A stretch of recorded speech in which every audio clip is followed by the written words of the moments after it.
ঈদ মোবারক, ঈদ মোবারক, ঈদ মোবারক। আজকের পর্বে আমি আপনাদেরকে দেখাবো ঈদ উপলক্ষে আমি কি কি রান্না করেছি। তো রান্না বান্না করার আগে আমার প্রধান কাজ হচ্ছে মানহার হাতে মেহেদি দিয়ে দেওয়া। তো মানহার হাতে সুন্দর করে মেহেদি দিয়ে দিলাম, হাতের উপর পাশে দিয়ে দিলাম, ওইটার ভিডিওটা নেই নাই। তারপর হাতের তালুতে যখন দিলাম তখন একটু ভিডিও নিয়ে নিলাম যে মানহার হাতে মেহেদি দিছি। কাকের ঠ্যাং বগের ঠ্যাং যা পারছি তা আঁকছি আমার মেয়ে, তাতে আলহামদুলিল্লাহ অনেক খুশি। এই দেখেন মেহেদি দেখাচ্ছে, আবার মানহামনির হাতের মধ্যে মানহা লিখে দিলাম।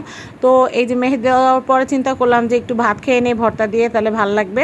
এই জন্য একটু ভর্তা ভাত খেয়ে নিলাম। এখানে ধনিয়া পাতা ভর্তা, চাপা শুটকি ভর্তা ছিল, অনেক মজা লাগছে। এরপর চিন্তা করলাম যে একটু আগে ভাগে, যেহেতু চান্দাতে অনেক কাজ থাকে, তো মেহেদি দেওয়ার পরে আমি রান্নাবান্নাগুলো গুছিয়ে রাখলাম। পেঁয়াজ রসুন কাটাকাটির যে ব্যাপারগুলো আছে, তারপর হচ্ছে চিকেন ধোয়া, তারপর হচ্ছে হাঁসের মাংস ধুয়ে নেওয়া, সব কিছু আমি ধুয়ে টুয়ে একদম রেডি করে নিছি, যেন একটা একটা করে মাখবো, একটা একটা করে বসাবো, একটা একটা করে তরকারি রান্না হয়ে যাবে। তো এই যে গরু মাংসের যে মশলাগুলো, যেমন লবণ হলুদ মরিচ পেঁয়াজ রসুন আদা বাটা, তারপর হচ্ছে সয়াবিন তেল, সব কিছু দিয়ে আমি সুন্দর করে মেখে গরু গোস্তটা আগে বসিয়ে দিলাম। এই যে গরু গোস্ত রান্না হচ্ছে, মানে দেখবেন কাটাকুটা রেডি করা থাকলে কিন্তু রান্না হইতে কিন্তু সময় লাগে না। আর ঈদের রান্না চান রাতে রান্না করতে করতে দেখা যায় শরীর এত খারাপ হয়ে যায় যে ঈদের দিন মন মতো আনন্দই করা যায় না। এর জন্য আমি কাজ ভাগ করে নিছি। আগের দিন গরু গোস্তটা করে রাখছি, মাংস টাংস সব ধুয়ে ফ্রিজে রাখছি। ঈদের দিন সকালবেলা আগে পোলাও চাল বসাই দিছি। পোলাও চালে যে দেখতে পাচ্ছেন পোলাও রান্না করতে দিয়ে তারপর হচ্ছে এক চুলায় পোলাও রান্না, আমার যেহেতু 3টা বার্নার, মানে একটা চুলায় 3টা মুখ, তো আমার তিন চুলায় 3টা দিয়ে দিছি, হইতে বেশিক্ষণ সময় লাগে না। এই যে কবুতর, এটা হচ্ছে হাঁসের মাংস। হাঁসের মাংস সুন্দর করে আগে ধুয়ে টুয়ে রেডি করে রাখছিলাম। এই যে হাঁসের মাংস সুন্দর করে পেঁয়াজ রসুন মশলা টশলা দিয়ে সুন্দর করে কষিয়ে নিচ্ছি, এরপরে ঝোল দিয়ে দেব, রান্না হয়ে যাবে। হাঁসের মাংস আমার ভীষণ ভীষণ প্রিয়, আমার হাঁসের মাংস খুবই ভালো লাগে। যদিও এগুলো বাছাবাছি করা একটু ঝামেলা, যে জিনিসটা খাইতে মজা লাগে সেই জিনিসটা তো বাছতে একটু ঝামেলা হবে। এছাড়া গেস্টরা আসলেও কিন্তু হাঁসের মাংসটা অনেক অনেক পছন্দ করে। তো শুধু যে হাঁসের মাংস করছি তা না, রোস্টও করছি অল্প পরিমাণে, যতটুকু লাগবে অতটুকু। বেশি রান্না করলে ভালো লাগে না আমার কাছে, রান্না বান্না তগদ নগদ করলেই ভালো লাগে। ওই যে একদিন রান্না করে রাখবো 4-5 দিন ভরে খাবো, আমার ওরকম মেন্টালিটি না। আমার কথা হচ্ছে ফ্রিজে সব কিছু থাকবে, তাজা তাজা নামাবো, তাজা তাজা রান্না করব, গেস্ট আসবে সাথে সাথে রান্না করব। তো এক চুলায় যেহেতু পোলাও দিচ্ছি, আর এক চুলায় যেহেতু হাঁস দিচ্ছি, দুইটা একসাথে হয়ে যাচ্ছে। তো পোলাও চালটা একটু নেড়ে নিলাম।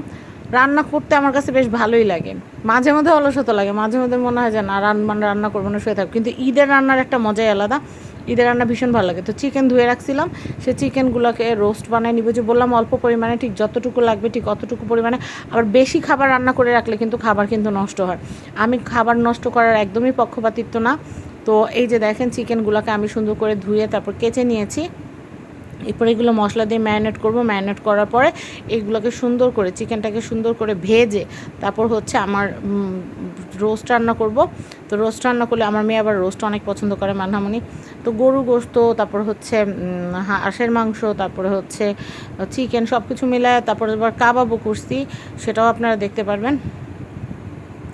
তো আমি এটা যেটা করলাম সেটা হচ্ছে চিকেনটাকে ভেজে ফেলছি, ভেজে ফেলার পরে পেঁয়াজ রসুন ভাজতে দিলাম। এরপরে রোস্টটা রান্না করে ফেলবো। রোস্ট রান্নার ভিডিও ক্লিপটা ডিলেট হয়ে গেছে কোনো কারণে। তো যাই হোক, এই যে রোস্ট হয়ে গেছে। এরপরে হচ্ছে এই যে রোস্টটা আমি দেখাচ্ছি, এই যে দেখেন রোস্টটা খুব মজা হয়েছে, রোস্টটা খুবই মজা হয়েছে। তো আমি আপনাদেরকে কি বলবো, আমার কাছে মনে হয় কি যে ঘরে যে একটা রান্না করা যে খাবারের একটা স্বাদ, বাইরে যতই খাই না কেন কিন্তু ঘরে যে রান্না করা খাবারের স্বাদই আলাদা। আর মানহা আমার হাতের রান্না অনেক অনেক পছন্দ করে আলহামদুলিল্লাহ। এই যে কাবাব, এখন কাবাবটা ভেজে নিলাম। কাবাবটা ফ্রিজে ফ্রোজেন করে রাখি, আর যখন প্রয়োজন হয় তখনই ধুমধাম ভেজে নেই। এরপরে যেটা করব সেটা হচ্ছে রান্না করব হচ্ছে নুডলস। দেখবেন যে ঈদের সময় কিন্তু চিকেন নুডলস বলেন বিফ নুডলস বলেন রান্না করলে কিন্তু অনেক ভালো লাগে। আর দেখা যায় যে ফিরনি শ্যামাই, তারপর হচ্ছে অনেক কিছু বানাই আমরা। তো সেই ক্ষেত্রে কিন্তু নুডলসটা থাকলে একটু ঝাল খাবার ভালো লাগে, সারাদিন মিষ্টি খাবার খাইতে কিন্তু ভালো লাগে না। স্পেশালি আমার নিজের তো নুডলসটা অনেক বেশি ভালো লাগে, আবার মানহামনিও নুডলসটা অনেক বেশি পছন্দ করে। তো প্রথমে চিকেনটাকে ভেজে নিলাম, তারপর গাজর দিলাম, এরপর পেঁয়াজ দিয়ে দিলাম, লবণ দিয়ে দিলাম। এরপরে হচ্ছে যে নুডলসের প্যাকেটে যে মশলা থাকে সেই মশলাটা দিয়ে ভালো করে নেড়ে নিলাম। এখন এটা সুন্দর করে ভাজা হবে। ভাজা হয়ে গেলে হচ্ছে এটার ভিতর ডিম দিয়ে দিব। মানে এটা তো আমরা বাসায় যে ফর্মুলায় রান্না করি ওই ফর্মুলায়। তো এছাড়াও কিন্তু দেখবেন ঈদের সময় কিন্তু ঈদের রান্না করতে গেলে হাঁড়ি পাতিল দিয়ে একদম সব দুনিয়াদারি কিন্তু মিলায় থাকে। রান্না করার পরে কিন্তু আবার কিচেন ক্লিন করার একটা ব্যাপার থাকে। কিচেন ক্লিন করে তারপরে, কারণ কি দেখা যায় সারাদিন গেস্ট আসে বাসায়, গেস্টদেরকে আপ্যায়ন করা লাগে, সেক্ষেত্রে কিচেন এলোমেলো থাকলে কিন্তু কোনো কাজ আর হাতে উঠে না। তো আমি কাঁচামরিচ দিয়ে দিলাম, কাঁচামরিচের ঝালটা যেন তেলের মধ্যে মিশে, সেই জন্য সুন্দর করে নেড়ে নিচ্ছি। এরপরে হচ্ছে মানে অনেক কিছু বানাইছি, শ্যামাই বানাইছি, তারপর হচ্ছে ভুনা শ্যামাই, যেহেতু দুধ শ্যামাই বানানো ছিল তাই ভুনা শ্যামাই আর করি না, কারণ একসাথে মিষ্টির এত কিছু বানাইলে খাওয়া যায় না। তারপরও কম কিছু করি না, আমার সামর্থ্য অনুযায়ী, আমার টেস্ট অনুযায়ী বা বাচ্চা যেগুলো পছন্দ করে সব কিছুই বানানোর চেষ্টা করেছি। তো আমি নুডলসটা সুন্দর করে মিলিয়ে নিচ্ছি। এই নুডলসটা কিন্তু দেখা যায় ঈদের দিনও সারাদিন সবাই পছন্দ করে, এর জন্য আমি ঈদের দিন সকালবেলা উঠে পোলাওয়ের পরই আমি নুডলসটা রান্না করে ফেলি, কারণ নুডলসটা আমার ভীষণ ভীষণ ভালো লাগে। এমনিতে ইনস্ট্যান্ট নুডলস রান্না করি, কিন্তু একটু সবজি দিয়ে এই যে কোকোলার এই নুডলসটা কিন্তু একদম ছোটোবেলার একটা স্মৃতি মনে করে দেয়। আমরা যখন ছোটো ছিলাম তখন মা কিন্তু রান্না করতো, তো মা রান্না করতো, তো এখন আমি মা হয়েছি, এখন আমি মানার জন্য রান্না করি, তো ভালোই লাগে। তো আমি সুন্দর করে মশলাটা যেন সব দিকে মিশে একদম সুন্দর করে মিশিয়ে নিলাম। এরপরে যেটা করব, এরপরে হচ্ছে সার্ভ করব। আর ঈদের পরের দিন সকালবেলা নাস্তা হয় নুডলস দিয়ে, কারণ ঈদের দিন যে নাস্তাটা বানাই, এই যে নুডলস বানাইছি, অনেক সময় দেখা যায় অল্প অল্প এক বাটি খাইছি, পুরো বক্স ভরে রয়ে গেছে, পুরো বক্স ভরে থেকে যায়। তো সেই ক্ষেত্রে পরের দিন আমরা এটা দিয়ে সকালে নাস্তা করে ফেলি বা বিকালে নাস্তা করে ফেলি, আরও যে খাবার টাবার থাকে ওগুলো দিয়ে।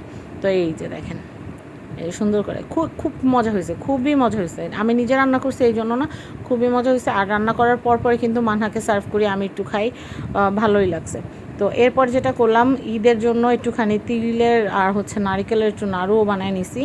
মানে আমার কাছে নাড়ু খুব ভালো লাগে, মানে নাড়ু বানাইলে মনে হয় কি এক বসে অনেকগুলো খেয়ে ফেলে, আসে না যে একটা খাইছি থাক পরে খাবো, মানে এটা একটা নেশার মতো লাগে, মনে হয় কি যে একটা খাইছি হ্যাঁ আরও একটা দুটা খেয়ে ফেলে। আর নাড়ু এমন জিনিস ফ্রিজে রাখার মতো না। এরপর আবার যেটা করছি সেটা হচ্ছে একটু বুটের হালুয়া করছি, যে আড়ং থেকেই সাজগুলো কিনছিলাম, তো চিন্তা করলাম একটু বুটের হালুয়া বানায় ফেলি। একটু বুটের হালুয়া বানায় ফেললাম, আমি আপনাদেরকে একটু দেখাচ্ছি। এটার ভিতরে সুন্দর করে একটু তেল লাগিয়ে বুটের হালুয়া একটু দলক পাকিয়ে তারপর হচ্ছে হাত দিয়ে নরম করে এটার মধ্যে প্রেস করলে সুন্দর একটা শেপ চলে আসে। তো এগুলো অনেক সুন্দর। তো আমি এই যে আমার যে বুটের হালুয়াগুলো এই সুন্দর সুন্দর সাজগুলো দিয়ে শেপ দিয়েছি। আসলে জিনিস যখন সুন্দর সামনে একটা পরে কিনে রাখলে পরবর্তী সময় কিন্তু ওইগুলা কাজে লাগে। তো আমি যে দেখাচ্ছি এই যে বুটের হালুয়াগুলো আমি সুন্দর করে শেপ দিয়ে বানাইছি। এখন ওইগুলোর ভিতরে কিশমিশ দিয়ে দিচ্ছি। কেউ কিশমিশ পছন্দ না করলে বাদাম, চীনা বাদাম দিতে পারেন, কাঠবাদাম, কাজু বাদাম দিতে পারেন। তো আমার কাছে কিশমিশ ছিল, আমি কিশমিশ দিয়ে সুন্দর করে সাজায় নিচ্ছি। তো এটা মানহার বাবা ভীষণ পছন্দ করে। আমি যখন এই খাবারটা বানাই থাকে না, ফ্রিজে থেকে শেষ হয়ে যায়। মানহা মোমো পছন্দ করে, একটু স্টিম মোমো বানায় রাখছি। এই যে স্টিম মোমো সার্ভ করার জন্য হচ্ছে লেবু, তারপর হচ্ছে ধনিয়া পাতার সস, ধনিয়া পাতার সস আমি নিজে বানাইছি। আর ধনিয়া পাতার সসটা বানাইতে লাগে হচ্ছে ধনিয়া পাতা, কাঁচামরিচ, চিনি, লবণ আর একটু লেবুর রস দিয়ে ব্লেন্ড করলে কিন্তু দারুণ এই সসটা তৈরি করা যায়। আমরা যখন কফি লাইমে যাই মোমো খাই তখন কিন্তু এই সসটা দিয়ে যখন খাই কী ভালো লাগে। তো চিন্তা করলাম ঈদের একটা সময়, তাহলে এক কাজ করি মোমো বানায় ফেলি। তো মোমো বানায় ফেললাম। তো এইটার সাথে আরেকটা চিলি অয়েল বানাইছি, সেটা আমি বানাই। সেটা হচ্ছে রসুন, তারপর হচ্ছে তিল, soya sauce, Maggi sauce, tomato sauce mix করে উপর থেকে তেলটা দিয়ে দিই, ঠুস করে উঠে এত মজা লাগে এটা, মানে বলার বা একটু লেবু রস দিলে আরও ভালো লাগে। তো শুধু এগুলো বানাইছি তা না, দুধ শ্যামাই বানাইছি। এটা আমার স্পেশাল একটা শ্যামাই, যতটা ঘন হয় মানে কি যে মজা, মানে শ্যামাইটা ভিজা ভিজা থাকবে কিন্তু একদম ক্ষীরের মতো, মুখে দিলে মনে হবে রসমালাই। আর আমি এই যে 11 কাপ এরকম দই বানাইছি, 11 কাপ এরকম ফিন্নি বানাইছিলাম। এই ঈদে দই বানানো হয় নাই, এই ঈদে দই বানাই নাই, শুধু ফিন্নি আর হচ্ছে সেমাইগুলো বানাইছি। যেগুলো বানাইছি তো দেখলেন, এগুলো বানাইছি, শুধু দইটা মিসিং গেছে। মানহার আব্বু বললো এখন দই বানাও না, এগুলো আগে খাওয়া শেষ হোক তারপর দই বানাও। তো এই হচ্ছে দই, এই যে বারবার দই চলে আসতে দেখতেছে দইয়ের মতো, এই জন্য। তো এই ফিন্নিটা এত মজা হয়েছে মানে বলার বাহিরে। আমি বানাইছি এর জন্য না, সত্যি। আর এটার মধ্যে কাজু বাদাম, যতটুকু চাল দিছি সেই পরিমাণ কাজু বাদাম দিছি, এত ভালো হয়েছে। আর এই দুধ সেমাইটার মধ্যেও কিন্তু কাজু বাদাম দেওয়া হয়েছে, খুবই মজা হয়েছে। তো আমার এই আয়োজনটা কেমন হয়েছে অবশ্যই জানাবেন। সবাইকে ঈদ মোবারক।